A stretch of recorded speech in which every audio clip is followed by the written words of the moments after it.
Oh, I'm gonna put mine on mute. Welcome to our Rehab 101 presentation presented by the Heritage Home Program and the Cleveland Restoration Society. I am Jamie Miles. I'm the Preservation Programs Associate with the Cleveland Restoration Society, and I'm joined here by Jessica Beam and Abigail Enoch. They're both Heritage Home Program Associates. And we're just going to talk a little bit today about what you're going to be looking at if you're thinking about doing some rehab work on your house, some suggestions for the process, some issues you might run into, and then we're also going to be providing some a little bit of information about the Heritage Home Program and other homeowner resources towards the end. So first, I'm going to talk a little bit about introducing the Cleveland Restoration Society, what we do as an organization. We are the largest non-governmental regional historic preservation organization in Ohio. We have a staff of, actually, I think it's 14 now, full-time professionals. And we are headquartered in a restored historic building in Midtown Cleveland. This is the Sarah Benedict house that you see in that photo on Prospect Avenue. And the CRS is the organization that oversees the Heritage Home Program, which we'll talk a little bit about later. But that's our biggest program that is able to help out homeowners in the greater Cleveland area. So I'm going to turn it over to Jessica to talk a little bit about getting a rehab project started. Thanks, Jamie. So when you're thinking about getting your project started, what do you have to think about? So it's a lot of planning should go into your rehab project. You want to make sure that you know what you want to do. You have a very clear idea of what's planned. And you can either work with a contractor when you're doing that or be working as a DIY. And so if you are doing DIY, so like doing it yourself, gathering materials, make sure you stick to your budget. So budgets are really important to have regardless of any kind of project you're doing. But you want to make sure you can stick to your budget and you don't have like prices going out of control because it wasn't planned ahead. Research what project you're doing. If you're doing a kitchen remodel, research what kind of time frame that is, what kind of lead time, cabinets need, or painting or something like that. If you're doing outside projects, make sure you research exactly what you need to do, be safe while you're doing it. Create a list of materials that you'll need, including the quantity. And so sometimes that can be really helpful to just create an online shopping list or going to your nearest hardware store, picking out exactly what you'll need, estimating on how many nails you'll need or hammer or a knife or something like that. And you can compare prices. So there might be something that's cheaper to get at a local hardware store. There might be something that's cheaper to buy online, and really kind of do your research, comparing the prices to get the best, to stick with your budget and get the best work out of what you're looking to have done.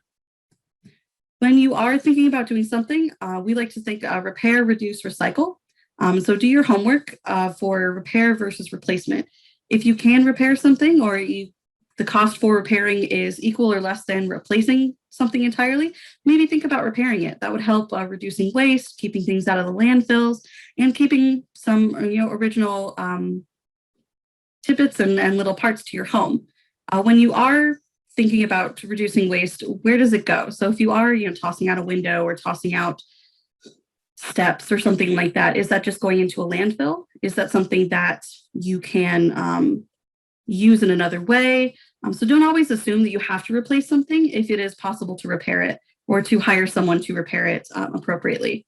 And you can also think about what the quality is of what you're getting rid of. Is that something that you can find a need for somewhere else in your home or for another project? Is it something that you can recycle or give to like a restore or a salvage shop that they might be able to think of something? So just kind of keep that in mind before just tearing everything out and throwing it all out when you're doing a project. Now, if you're working with a contractor, what you'll need to think of is priorities, needs versus wants, and budget. And so your priorities are really going to be what your home is going to need. And so that's going to be sealing the exterior envelope, as we like to say, and that's roofing, waterproofing, any kind of structural repairs, painting the outside of the home, insulation, repairing storms and windows to make sure that your home is safe and protected. And once you've got all of that, so your home is a secure, usable house, you can think about updating the mechanicals in the home, like electric, plumbing, a new air conditioner, something like that, and updating, repairing those. And that's before you get to your wish list items. And so if you need a new roof, a new furnace, and a new kitchen, maybe roof first, then the furnace, then the kitchen, depending on what time of year it is and what the contractors are available to do. And so you really want to make sure that you're prioritizing your projects to be able to get the best work done before you move on to wish list items. With sealing the exterior envelope is really important to make sure that you keep maintenance on your roof. And that includes the shingles, the chimney, and the gutters and downspouts. So you want to make sure that you have functional gutters, functional downspouts, that your chimney is in good shape, in good repair. And a lot of these are things that you can just see from the outside. If you're standing back, looking up at your roof, can you really get a good idea of what shape it's in and if that's something that needs a repair? The problem with roof repairs is that they can sneak up on you. You can have a small leak that you don't really notice, and then it turns into a huge problem in the attic, which can cause problems throughout the entire home with water damage. And so you can have, if you've got a few missing shingles or just a little bit of parts that are raised up on your roof, you really want to make sure that you address that first because, you can have insects or fungi that are in your attic area and the rafters that can cause a lot of damage to the wood and other materials in your home. Waterproofing is a huge project. Now you may think, okay, waterproofing is just, doing the outside of the home, but parts that include for waterproofing could be grading. You want to make sure that your home is graded properly so water isn't draining towards your house, but away from your home. And sometimes an issue that you think might be waterproofing could be an issue with the gutters and downspouts. And so it's really important to make sure that you double check gutters, downspouts, everything like that before you start going into waterproofing. But it's a really important part to just make sure that your home and the foundation of your home is secure and safe. When you're thinking about your budget, questions to ask yourself are, how much do you have saved? So how much money do you have saved for this? Are you planning to do this project over time, make these payments over time? If you're financing, what kind of monthly payment can you afford? And so if you could take out, the largest loan possible, is that something that would work for you with monthly payments for whatever place you have it financed, either through the contractors, and some contractors do partner with banks to be able to have financing available, or through a loan, home equity loan, things like that. If money is no object, how much can you put into the home before you're exceeding its value? And so you really want to make sure you're not overvaluing your home when you're doing all these projects, because that's going to make it a lot harder to sell in the future. And comparing the costs between contractors. We're going to talk a lot about contractors since it's a huge part of your project, but you want to make sure that you're comparing the costs between them, talking to a few different ones, seeing which contractor you want to work with for the price that works for you. Now, when you're looking for contractors, ask around. You can ask friends or family for referrals. Cities sometimes have lists of registered contractors. Now, cities cannot recommend contractors, but they can at least tell you who's registered, who can pull permits, things like that. The Heritage Home Program, where we are, also can offer referrals for contractors that work in your area. So we do have a small database as well. And that usually comes after a site visit where we can kind of talk over your projects with you and just kind of help with deciding exactly what your projects are. When you're bidding the projects with contractors, we recommend talking to at least 3 different contractors, getting written bids and estimates, because that way you can do an accurate comparison of what they're doing in writing, and bid everything on your list that you want to get done this year. Prices change a lot, especially right now. Prices have been changing a lot, but you really want to see the best way to kind of get an idea of where your budget is and what you can accomplish is to get everything bid out and say, if you're talking to a contractor and the contractor can do a lot of different projects, and say, okay, what would it cost if I do just X? What would it cost if I do X and Z? Or what would it cost if I do all 3, X, Y, and Z? And that way you can get a good idea of where something fits into your budget, what's something that you can take on as a project, and the cost from that contractor. It's always good to have a second opinion. We at the Heritage Home Program can review contractor estimates and give you a second opinion. We're a non-biased third party that is a nonprofit, so we don't have our feet in any kind of thing about that. You can also check Better Business Bureau and ask for references. Something that contractors should be able to give, if they don't just give it out with their estimate, is references for other projects where you can call someone who has worked with that contractor and find out how that project went, if that's someone that you want to work with, and things like that. So don't be afraid to ask contractors for references. Most contractors have no problem giving those out. And if they do have a problem giving those out, maybe double check, ask for a second or third opinion for that contractor. The references, when you contact them, should tell you if the contractor kept scheduled appointments, was on time, completed jobs in a timely manner, kept the job sites organized and clean, and if they maintained good communication, which is key for any successful project, is having that good communication. You also can ask the references if the contractor requested special requests, like no smoking on the property or don't swear in front of the children, something like that. And so you really want to make sure that you're asking the references things that the contractor might not think about saying when they're out there. So when you are looking at contractors, they should be insured and bonded. They should be registered with the city that you live in, be able to provide proof of workers' compensation and liability insurance, and they should be pulling the permits for the project. If they are a general contractor, any kind of licensed contractor, they should be pulling the permits for the project themselves. Estimates should provide clear specifications of what work is needed to be done. And that way there's no confusion later on about, oh, I thought you were doing this, but instead it's only written to do something else. And they should be able to provide a written agreement for the work. Now, it can take contractors a while to get a written estimate together, so be patient with them. A lot of them, if they have larger companies, can get a written estimate out fairly quickly, but some that are local contractors, maybe one or two guys doing it, it would take a little bit longer. So please be patient with contractors when you are waiting for that written estimate, because it can take them a few weeks to get that out to you. So do not, when working with contractors, pay for work up front. You can pay for materials costs or like a deposit to get on their calendar. That's different. But if it's paying for labor that hasn't happened yet, that's when you can run into issues with the contractor just disappearing. So please be careful when paying for paying contractors prior to them starting. Make sure that it's clear in their invoice what that payment is for, either a deposit or for materials costs, which are both reasonable requests rather than paying for the work up front. And don't agree to pull permits for the contractor. That can run into problems with inspections when you have an electric inspector coming out, seeing the work that's being done. If the permit's not pulled under the electrician, that can cause some problems for you to go back and do that. Some cities allow homeowners to pull a homeowner's permit for the work if they are doing DIY work. And so make sure that if you are doing that, your subcontractors are pulling the appropriate permits. So if you pulling an have like some furnace work being done or plumbing being done, make sure that your plumber is pulling the right permit, even if you have a homeowner's permit. So you have to make sure that you're double checking on your contractors, especially the ones that require permits and inspections. So I'm going to pass it on to Abigail to talk a little bit more about when you are working with contractors and throughout the project.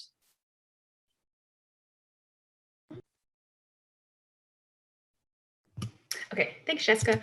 So yes, if you are thinking about approaching a contractor and you're going to be maybe talking to a couple of different ones to try and compare and contrast, it's a good idea to create a detailed list or an outline of the work you want to have done. So Jessica mentioned, getting bids on all the projects you want to get completed in the year. And so just having that list and outline ready to go that you can give to all of your contractors so they're all working off of the same scope of work. And again, a clearly written scope of work is really important just so that as detailed as you can be will be helpful for both you and the contractor, and knowing what that budget's going to look like and what kind of materials they're going to need and things like that. If you're not, it's a good idea to provide examples. So sometimes it's kind of hard to describe exactly what you're thinking about or exactly what you want and what you're looking for. And so if you find, pictures from friends or neighbors who got some similar work done that you liked or something on the internet or, provide examples. And that's really helpful for you so that you can clearly communicate your wants to your contractor and then for them to make sure that they, give you what you're looking for. And then it's also good to prepare questions. And so having some questions prepared in advance that you can ask all of your contractors that you're kind of talking to and getting bids from, and that way you'll be able to kind of compare and contrast their answers. And, you'll be able to have a baseline that you're working with. Now, when you're approaching contractors, it's also good to identify your timetable. So telling them when you want to start and when you like the job to be complete. So maybe you have a family event coming up at the house at in a certain day, and so you want all the work done by then. Or maybe it can't start until you come back from vacation. So kind of just giving them a timetable that you're working with. It's also important to make seasonal considerations, especially for projects outside like painting or concrete. Like those require certain temperatures and certain seasons to get everything done. And so just planning in advance and doing that research that we talked about at the beginning of your the presentation, and just kind of knowing what the needs are for your project, and just knowing that it'll take a little bit of time and potential seasons to kind of get all of that together. And then just be prepared to change your daily routine, because depending on the size of your project, it might be a 1 to 2 day thing, and so it's not going to be that big of a deal, or it might be a much longer project. And so whatever project you're going to end up doing is going to be a change, even if it's DIY. And so just kind of being prepared for that up front, and just knowing that it'll be a little bit different than your normal routine. Now, if you're speaking of timelines, it's again helpful to know what season your project will need to be completed in. Like I mentioned, concrete and paint earlier, those have pretty seasonal timelines that they have to be in. Some things like interior projects, those can be done even during the winter. And so maybe that's not as necessary to plan your seasons around, but a lot of exterior work is. It's important to contact your contractors at least a season in advance. And I mean, right now we're spring, summer, those are the really busy times for contractors.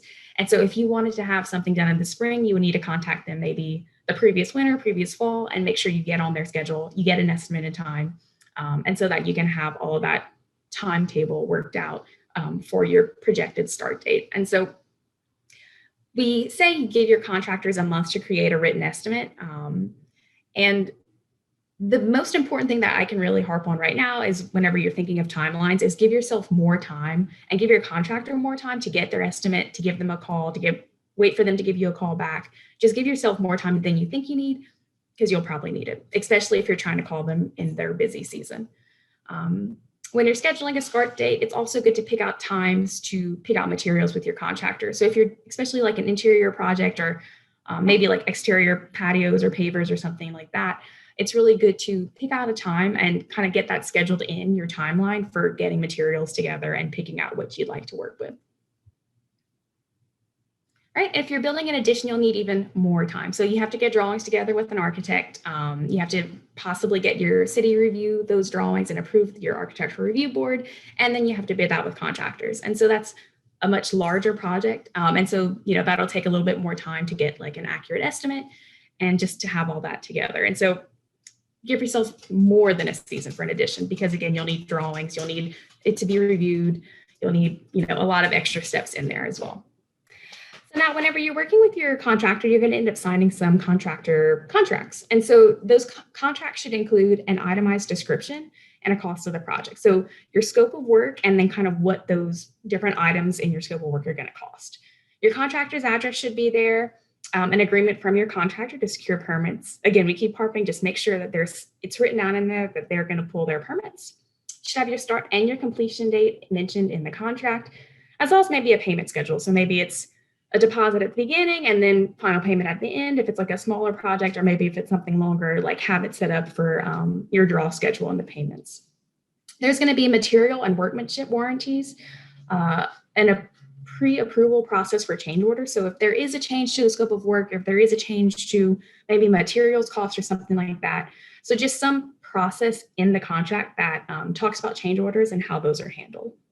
There should also be liability insurance, proof of workers' compensation, and bonding. So kind of a couple of things to look for whenever you're reviewing that contract that they give you. So now there's a couple of different warranties that are included in your contract. These usually cover a couple of different things. Materials and equipment. This usually states that the materials are of good quality and free from defects. There's the work, which usually says the work's going to be of good quality, and then a callback remedy, which usually gives about a year for the contractor to come back and fix anything that was covered under that original warranty. And then there's a couple of things that the homeowner guarantees in the contracts as well. So make sure that you represent your site conditions accurately. So if you say you're going to have everything cleared out for painters to come in and paint, then make sure it's all painted. Or there's no structural issues at all. So, you won't have to take care of that. It's just going to be this, one patio. But then if they have to come in and do some structural work, that's not accurate representation. Relaying information in a timely manner. Make sure that, the homeowner is guaranteed that if there's any changes or anything's happening, that they'll, get in contact with their contractor in a timely manner. And then there's also an obligation from the homeowner that they make timely payments to their contractor. So a couple of things, it's a kind of give and take, it's a contract. And so both parties kind of agree to certain conditions. Now, if you're during the rehab process, we're kind of talk about some things to think about when you're going through that. All right, so really the most important thing when you're working through your rehab project is just communicating with your contractor. So, knowing what time work's going to begin, what time work's going to end. If you're doing a roofing project, will they be hammering on the roof at 7 a.m? So just knowing that, schedule, that work schedule is going to be really important. Establishing a project check-in time. So maybe you want to check in every week on your project. Maybe you want to check in every day at a certain time. So just knowing in advance, when you should expect to get updates about your project is really helpful. And then also providing a good way to reach both parties during business hours. So are you best reached at a work phone, on your cell phone, through email, through text? So just knowing, what's the best way to get in touch with each other. And then is anything going to need to be moved or cleaned up before work can begin? So if there's interior work, a lot of times they'll ask you to clean up the spaces that they're going to be working in. If it's exterior work, do you have to, remove some plants? Do you have to move some things out of the way? Things like that. Another thing you're going to think about whenever you're communicating with your contractor is also, can they use the bathroom inside? Or will they be able to have water in the house? You're just communicating your expectations and the logistics is really, really important, and having that good communication. All right, so if there are any changes from the original contract, we usually call that a change order. And so an important thing to note is who has the final decision if a cost goes up or if there's an issue that's found. And so who would be able to approve that process. And so it's really important to track all your changes in writing. And so that could be a written change order. Sometimes contractors will give that kind of along with their invoicing. There'll be a written change order. Sometimes that'll be through email. And just make sure there's some approval, written approval and written documentation about changes that are being made to the original contract. And so get change orders for anything that's going to change your estimated total. So that could be if material prices go up and so you need a change order to accommodate the changes in materials, then have that written down and have that documented and signed by both you and the contractor.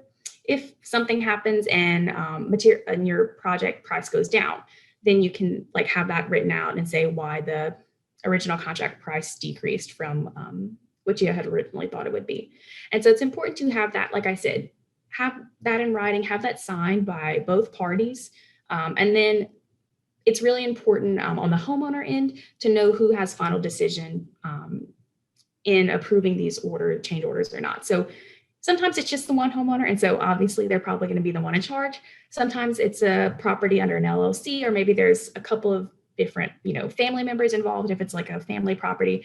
And so just knowing who would have the final authority to make those approvals or changes and communicating that with the contractor. All right, so if you're doing, usually a lot of, bigger projects require permits or inspections. So permits, they're necessary for many projects. A lot of mechanicals need them, and then some bigger rehab projects need those as well. So it's important to have your contractor pull any necessary permits and then include the permit fees in the estimate itself. And so you can look on your city's building department if your project needs a permit, and they'll be able to tell you, if you need one, or you can call the office and they'll be able to tell you pretty easily as well. Permits should be posted on site while your work's being done. And then contractors, or if you're doing it DIY, you can schedule inspections with the city so that they can come out and do the inspections for the permitted work. So if you're doing DIY, you'll need to call in and get that scheduled yourself. Otherwise, your contractors can call in and they'll schedule the inspection to come out. All right, so one of the final things in your project is a punch list. And that's basically just the work that still needs to be completed and finished so that your project can be considered done. And then it also includes a plan and a timeline for all of those, finished up items to happen. So contractors usually schedule a punch list like walkthrough meeting. And so it's really important prior to that, if you've been kind of checking in on your project, if you're been keeping updated with what's happening, reviewing all the work that's been going on, and just making sure you come into this meeting with, your questions prepared and your expectations. And so that way, if you, do a little bit prep before this meeting, you'll be able to clearly communicate with your contractor, say, okay, I just need this trim work to be finished. I expect these, faucet to work correctly, or, just any examples that you have and any like final items that need to be done. And then you can just communicate that to your contractor and say, plan on a timeline for that all to be done. Now, occasionally there are disputes between homeowners and contractors. And if there is an issue with the contractor or the work or anything like that, the best thing to do is just review your project contract so that you can know, what part is being violated. And so maybe the work is going over from your original project end date. And so you can look at that, or maybe, you had said that you wanted the gutters to be fixed, but there hasn't been any gutter work done yet. And so just looking at your original contract and having that, there with you so you can point to that and say, we agreed on this and it's not getting done. So really good communication and just having open communication from the beginning of the process through the end is usually the easiest way to settle these disputes. So normally just talking with your contractor, just, telling them your concerns, and that'll normally kind of fix whatever dispute's happening. But if that doesn't happen, then you can do, arbitration and mediation before going to court. And then another thing to think about is that there are construction liens, which is basically something a contractor can pull on your property if they haven't been paid for their work. And so just a couple of things that you can think about. And again, normally just having good communication with your contractor can kind of alleviate all this from the beginning. All right. So some final thoughts and considerations to think about is to document everything. So not only is it important from, a financial standpoint, so you'll know like what work was done, when it was done, and like helpful for sales and appraisals, but it's also fun just for yourself. And if maybe a friend or a neighbor says, ooh, I love your painting, like who did that? Then you'll be able to say like, oh yeah, I got this done at this time. It's held up super, super well. And then you should give them a call. And so just, documenting everything is really nice. It's also fun to take before and after pictures. You can kind of put them, on social media or just have them for yourself and just, have that document about what your house looked like before, what it looks like after. And it's always fun to kind of see that transformation. And then finally, this is going to disrupt your daily routine. So it's kind of good to just mentally prepare yourself for that. And then maybe depending on how close your neighbors are to you, just talking to them, say, work's going to be happening at 8 a.m. tomorrow, just to let you know. And then just, if you're kind of close to your neighbors and they're going to be impacted by all of this as well, it's kind of nice to talk to them too.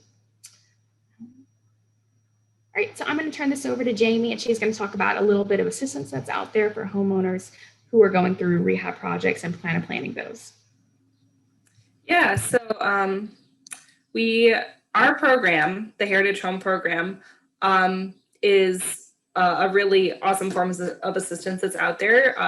The biggest part of our program is the free technical assistance we provide. That is basically impartial advice with a preservation approach to maintenance, repair, and improvements. And this is available for any homeowner in a participating community with a house that's over 50 years old. And that's many of the communities in Cuyahoga County, including the entire city of Cleveland. We also offer site visits on site or in person, or we are also still offering over phone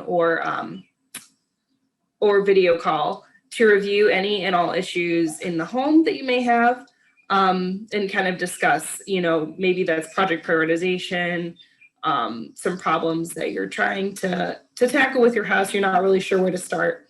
That's a really great resource that we have available. We also are able to provide contractor resources. We have a small database of local contractors, and we can, if you have a specific project that you're looking for contractors for, we can offer some referrals. And then we also do review estimates if you collect some estimates from contractors and you're not really sure. Say you have 3 and you're not sure which might be the best. And you want to be able to compare apples to apples, we'll also help you review those estimates and give you some impartial advice on that. And then again, we also offer preservation and restoration guidance. If you are trying to bring your house back to what it may have looked like, kind of bring out some of those original architectural features, we can give you advice on that as well. And then the second part of our program that's available is we do offer low interest loans for financing, both interior and exterior repairs and projects for the home, with a few restrictions. But the fixed rate financing is as low as a 1.4% interest rate in the city of Cleveland. In the rest of Cuyahoga County, it's 2% to cover project costs. For the loan, we do offer construction specifications for exterior projects. And like I said, both interior and exterior projects qualify, as well as DIY projects. So you can keep that in mind for resources available. And if, maybe you're not interested in the loan program for financial assistance, but there are other programs available throughout Cuyahoga County. And your city might have some information about ones that are specific to your city. But there are others that we know of, such as HHP, and then there's also the HELP program, which is similar to the HHP loan, but it does have fewer restrictions. And I think that the interest rate is slightly higher, however. We also have available through the Heritage Home Program, as part of the loan program, we do have third-party contracts, and then we also have available homeowner representative services. So if you're not necessarily interested in the financing, but you are interested in having that third-party representation and protection through that, we are able to help you make sure that contractors pull the appropriate permits, that there is no payment without homeowner approval, and that you ensuring that you pass your city inspections. A 10% retainer is held for all labor. We help you with your project timeline. There is a lien waiver at the end of the project, and we also help you provide a 1-year warranty for the project.